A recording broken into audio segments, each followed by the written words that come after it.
Thank you for joining me again today. In one of my recent day in the life videos, you saw a device called the lever. I've been using the lever system to allow me to get back to running a little bit higher volume and a little bit faster than I would have after the crash that I had in St. George. And so, it's been a great tool to add to the arsenal. Even once this injury is 100% in the rearview mirror, it's still going to be something that I'm using on a regular basis. I like to keep my mileage a little bit higher. I run best when I'm right in that 70 to 75 miles a week range, but I can't keep that volume year round. There's just a lot of pounding and it's just a little bit too much for my body to handle. And so really I've only done that for about 3 to 4 weeks leading into an Ironman.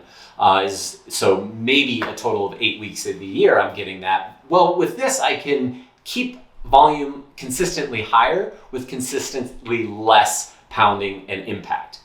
So that, it's definitely going to be something that stays in my arsenal or stays in the tool bag well throughout every future build that I'm doing moving forward. So I've logged a number of hours on the lever, and so I thought I would just kind of go through, talk a little bit about it, show you the setup process because it's really quite easy, and do a more formal review of the product. So that's the whole purpose of today's video. The lever is a portable device that basically allows you to run at a reduced body weight. All right, so it's the very same concept as the Alter G, without the $35,000 to $70,000 price tag that those Alter Gs have, or without having to pay, drive to a clinic and pay $1 a minute at minimum in order to run with it. So very portable, very much easy to use, and once you have it, then you don't have to worry about making appointments and things like that. All right, so the first thing we'll do is talk a little bit about the setup process. The unit sets up in less than 5 minutes. It's really simple. All you do, take it out of the bag. You've got 4 bars. So you've got the pulleys that go in the back. You hook it on to the 2 side units. And then you've got the front bar is going to be the one where the carabiner and the cam jam, which is the part that actually locks the tether into place. So you connect those 4 pieces, put it on top of your treadmill, use the 4 side straps to secure it to the treadmill, and you're pretty much ready to go. It comes with its own pair of shorts, so you've got multiple sizing options when you actually place the order. So I wear a size small personally, so I put the shorts on, and then you run the lever through the pulley you start on the right side, and then go through both the pulleys on the back, come through the pulley on the left side, and then attach it to the cam jam in the front. To alter the amount of weight that you want to have, you just pull the lever tighter or pull the cable tighter. The cable's got these white marks on it, and each white mark is approximately 5% of your body weight, and the website says that it can go up to 45 pounds, which is quite significant. Running at 5 pounds less of your body weight makes you feel a lot better. I've never actually gone all the way up to 45 pounds, but that sounds fun. It is a little bit of an estimate, and so the easiest thing to do if you want to know for sure is to put a scale on top of the treadmill, stand there without it, and then pull it to the first mark and notice how much difference in body weight it is. Pull it to the second mark, and then if you want to be even more fine-tuning, you can go halfway between or whatever, however exact you want to get. But for me, I typically use it in half units and assume that it's about 5%. So, I go in increments of 2.5%. That's the setup process. Simple, easy, well under 5 minutes. So then you're ready to go and start running. There is one little drawback that some people can have, and that really is dependent on where you carry your arms. And I ran into this same issue on the Alter G. I wanted to have my elbows a little bit lower, and I kept on smacking my elbows on the metal bar that runs around. With this, every now and then you might hit the cables as you're running, or it might cause you to run with just a little bit different arm carriage.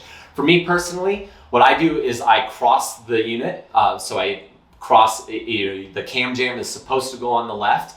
I moved that over to the right, and the other carabiner that's attached to the cable to the left. So that gives my arms full swing. I can run normally then and don't even really think about it. That will put, because you're crossing it, it will put a little bit more rubbing or friction on the hips where the pulleys are. That's easy enough. I've used Body Glide right there, or just tuck my shirt in, and it's been a non-issue ever since. So that's really the only downfall or potential downfall. But again, for me, that was an easy solution. The one thing I will say, if you do that, you want to make sure that you still thread the cable through the cam jam the correct way in order for it to lock. If you thread it the opposite direction, it won't lock. And so it could be possible that you would forget to do it after you've crossed it. So just make sure that if you do cross, you're threading the cable through correctly. There's also a bunch of protocols out there that have been put out for people to follow when they're coming back from specific injuries. This isn't one that I followed coming out of this injury specifically personally, but I definitely did when I was using the Alter G to rehab my from the sacral stress fracture that I had in 2019. And there's a ton of them out there. All you have to do is search for them.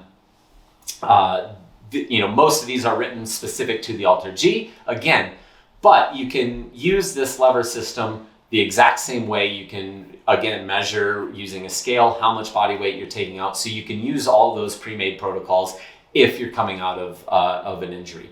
There's also some out there for high intensity training as well. So there's a ton of resources out there that can be used to help guide your exercise prescription using this device as well. So I mentioned that the Alter G price tag, is $35,000 to $70,000 plus annual maintenance. Obviously not something that the layperson is going to be able to afford. This unit runs about $1,100. That comes with one pair of shorts. They also have a rental program if you're trying to use it for an injury, and that starts at like $100 a month. So definitely a much more economical option, and an option that's more available to the average Joe like myself. That's what I have for you for this video. Thanks for tuning in and watching this product review. If there's any products that you want me to cover, definitely leave it in the comments section below. I'll do what I can to make that happen. Until next time.